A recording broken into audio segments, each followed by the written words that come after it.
Halo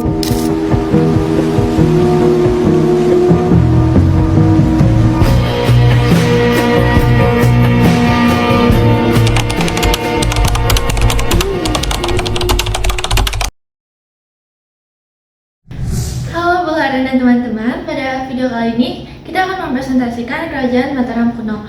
Sebelum itu, perkenalkan saya Stefani dan rekan saya. Saya Brenda. Saya Michael. Saya Devin. Sejarah awal berdirinya Kerajaan Mataram kuno. Kerajaan Mataram kuno didirikan pada abad ke-8 oleh Raja Sanjaya. Di bawah kepemimpinan Raja Sanjaya, Kerajaan Mataram kuno mengalami pertumbuhan pesat dari entitas kecil menjadi kekuatan yang dihormati. Kerajaan Mataram kuno menandai perkembangan awal politik dan budayanya dengan memperluas wilayah di sekitaran Sungai Progo dan Opak.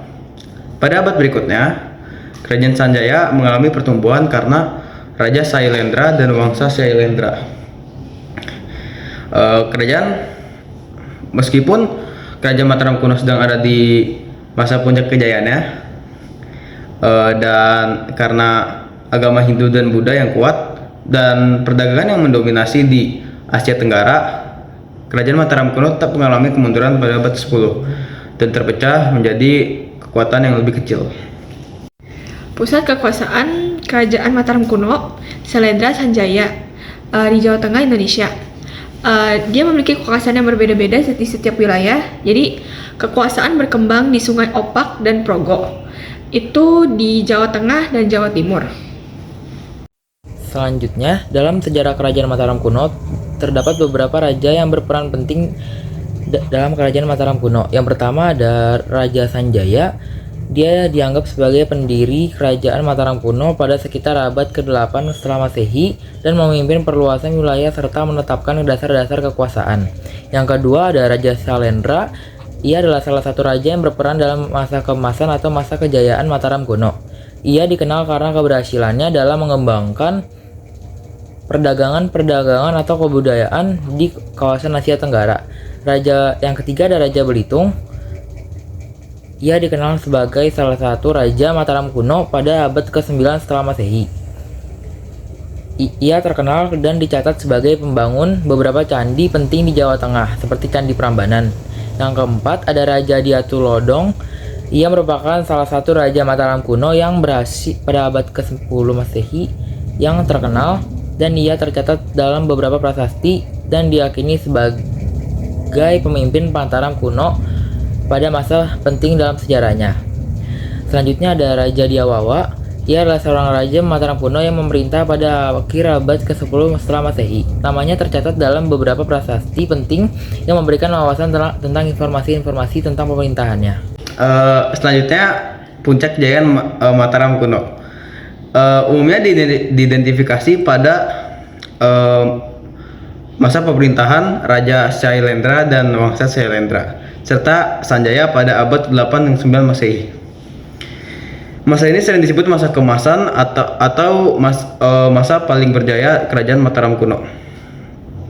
Di bawah pimpinan raja-raja ini, Kerajaan Mataram kuno berhasil mengandalkan perdagangan di Asia Tenggara dan memperluas agama Buddha dan Hindu, dan membangun warisan arsitektur yang megah seperti Candi Borobudur dan Candi Prambanan. Karena itu masa ini sering disebut sebagai masa paling berjaya di Kerajaan Mataram kuno. Selanjutnya adalah sistem pemerintahan pada masa Kerajaan Mataram kuno. Struktur pemerintahan dalam Kerajaan Mataram kuno di Indonesia adalah Raja-Raja, Ratu atau Sri Maharaja adalah penguasa tertinggi yang dianggap sebagai penjelmaan dewa di dunia. Gelar dan jabatan seperti Rakyan Mahamantri Ihino, Rakyan Mahamantri Ihalalu, dan Rakyan Kanduruhan juga memiliki peran penting dalam hierarki pemerintahan. Dalam kepercayaan kosmogonis, keserasian antara dunia manusia dan alam semesta dijunjung tinggi. Perdagangan dan ekonomi. Kerajaan Mataram kuno menjadi pusat perdagangan yang penting di kawasan Asia Tenggara. Perdagangan dengan wilayah lain dan kerajaan-kerajaan lain di kawasan Asia Tenggara menjadi sumber utama pendapatan. Selain itu juga ada pertanian dan kerajinan tangan yang juga menjadi sektor ekonomi yang berkembang di Kerajaan Mataram kuno. Seni kebudayaan itu Mataram kuno itu ada seni relief. Seni relief itu ada Candi Prambanan dan Candi Borobudur. Terus sastra Jawa kuno itu seperti Kakawin Ramayana dan Kakawin Bratayuda. Nah, itu juga ada seni reliefnya lagi, bentuk ukiran itu ada seni arca dan seni arca dan prasasti. Nah, terus ada juga keagamaannya, acara keagamaan itu acara keagamaan, dan terus ada juga seni kebudayaan yang melekat dan juga sebagai identitas. Keruntuhan kerajaan Mataram kuno merupakan hasil dari berbagai faktor, yaitu serangkaian faktor-faktor dari internal maupun eksternal yang mengakibatkan kemunduran dan pecahnya kekuasaan sentral. Salah satu faktor utama adalah faktor internal yang melibatkan perebutan kekuasaan mau dari dalam keluarga, anggota keluarga maupun dari luar, seperti kelompok elit. Adanya serangan yang didatangkan oleh kerajaan tetangga maupun kerajaan dari luar kerajaan Mataram kuno juga dapat mempengaruhi stabilitas sistem pertahanan. Akumulasi dari faktor-faktor ini menyebabkan keruntuhan kerajaan Mataram kuno dan pembentukan entitas kecil yang merdeka di berbagai wilayah. Yang terakhir adalah peninggalan agama Hindu-Buddha yang masih ada hingga sekarang. Salah satu peninggalan Hindu-Buddha yang paling ikonik adalah candi. Candi-candi seperti Candi Borobudur, Candi Prambanan, dan Candi Mendut. Candi-candi ini merupakan pusat keagamaan serta menjadi simbol kejayaan seni dan arsitektur Hindu-Buddha. Yang kedua adalah prasasti.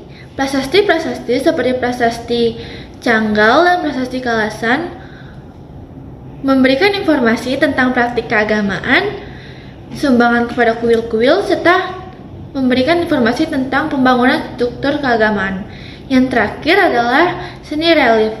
Relief yang terdapat pada Candi Borobudur dan Candi Prambanan menggambarkan tentang kehidupan pada masa Mataram kuno serta memberikan ajaran-ajaran keagamaan Hindu-Buddha pada masa Kerajaan Mataram kuno. Sekian dari presentasi kami. Terima kasih.